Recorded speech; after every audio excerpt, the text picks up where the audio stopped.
hari Senin 12 Rabiul Awal tahun ke-11 Hijriah, bersamaan dengan hari lahirnya Rasulullah, hari Senin tanggal 12 Rabiul Awal tahun ke-11 Hijriah, Allah perintahkan kepada malaikat Jibril, Jibril, kau turun jemput kekasihku Muhammad, cabut nyawanya, dengan catatan tanya dulu, jika dia sudah mau lakukan tugasmu, tapi jika belum mau tunda tugasmu sampai dia mau. Panggil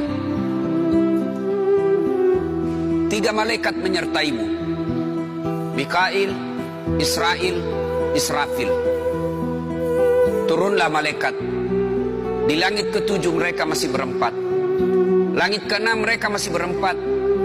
Sampai di langit pertama malaikat Jibril berkata, wahai malaikat pencabut nyawa, kau sajalah yang turun ke dunia. Saya tidak tega menemanimu dan melihat engkau mencabut rohnya Muhammad SAW. Lalu malaikat pencabut nyawa berkata, Jibril, kenapa kau tidak turun menyertai kami? Bukankah selama ini engkau yang menyertai Rasulullah? Bukankah selama ini engkau yang menemui Rasulullah? Kami tidak pernah menemui Rasulullah. Turunlah bersama kami. Jibril berkata, maafkan saya tidak betul-betul tidak mampu melihat engkau mencabut rohnya Rasulullah. Turunlah 4 malaikat ini. Lalu malaikat mengetuk pintu Rasulullah, ketuk rumah Rasulullah. Assalamualaikum warahmatullahi wabarakatuh ya Rasulullah. Nabi dalam rumah menjawabnya, waalaikumsalam warahmatullahi wabarakatuh. Fatimah membuka pintu, ternyata tidak ada orang di depan pintu. Rasulullah lalu bersabda, sudah ada di samping saya. Malaikat pencabut nyawa berkata, ya Muhammad, hari ini aku diperintah Allah untuk mencabut ruhmu. Menurutmu bagaimana? Rasulullah menjawabnya, wahai malaikat, 24 nabi dan rasul senior saya, 24 nabi dan rasul pendahulu saya, setelah mereka melaksanakan tugas, mereka pun menghadap kepada Allah. Hari ini saya siap menghadap, tapi saya lihat ini ada keanehan. Apa ya Rasulullah? Mana malaikat Jibril? Kok tidak ada di antara kalian? Mana sahabat saya? Mana Jibril? Malaikat pencabut nyawa berkata, Jibril menunggu di atas langit. Dia tidak datang untuk menyertai kami. Lalu Nabi perintahkan, kau panggil dulu. Ada perkara yang penting yang ingin saya tanyakan kepada Jibril. Setelah itu saya siap menghadap kepada Allah. Naiklah malaikat pencabut nyawa dan berkata kepada Jibril, ya Jibril, engkau dicari sahabatmu, turunlah engkau menyertai kami. Turun malaikat Jibril, lalu ketemu dengan Nabi. Nabi bertanya kepada Jibril, ya Jibril, kalau hari ini aku harus menghadap kepada Allah, tolong berikan saya berita gembira, tolong perdengarkan saya kalimat yang nikmat di telinga saya. Lalu Jibril bersabda, ya Muhammad, saya dapat berita gembira dari Allah. Seluruh malaikat yang pernah Allah ciptakan antri untuk menyambut rohmu ya Muhammad. Apalagi ya Jibril, ya Muhammad, seluruh nabi 24 haram masuk surga sebelum engkau lebih dulu. Meskipun engkau nabi paling terakhir, tapi Allah memberikan garansi dan jaminan, haram seluruh nabi dan rasul masuk ke dalam surga sebelum engkau lebih dulu ya Muhammad. Nabi mengucapkan alhamdulillah. Apalagi ya Jibril, ya Muhammad, jika engkau punya dosa dan kesalahan, Allah telah mengampuni dosa dan kesalahanmu. Nabi bersabda, alhamdulillah. Tapi ya Jibril, itu kan saya, itu diri saya. Ya Jibril, saya tidak cemas soal diri saya tidak ragu soal diri saya.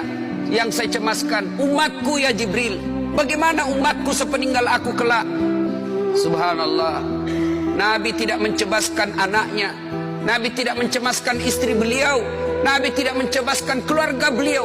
Yang beliau cemaskan umatku ya Jibril. Jibril lalu berkata, baiklah kalau begitu ya Muhammad, nantikan saya. Jibril lalu menghadap kepada Allah. Selang beberapa saat muncul kembali dan berkata, ya Muhammad, aku telah mendapat berita gembira dari Allah. Meskipun engkau sudah tidak di tengah-tengah mereka, meskipun engkau sudah tidak berada di tengah umatmu, selama umatmu berpegang kepada Quran dan Sunnah, mereka akan selamat dunia sampai di akhirat. Mendengar ini Rasulullah lalu tersenyum dan berkata, Alhamdulillah, segala puji bagi Allah. Malaikat pencabut nyawa, silahkan laksanakan tugasmu.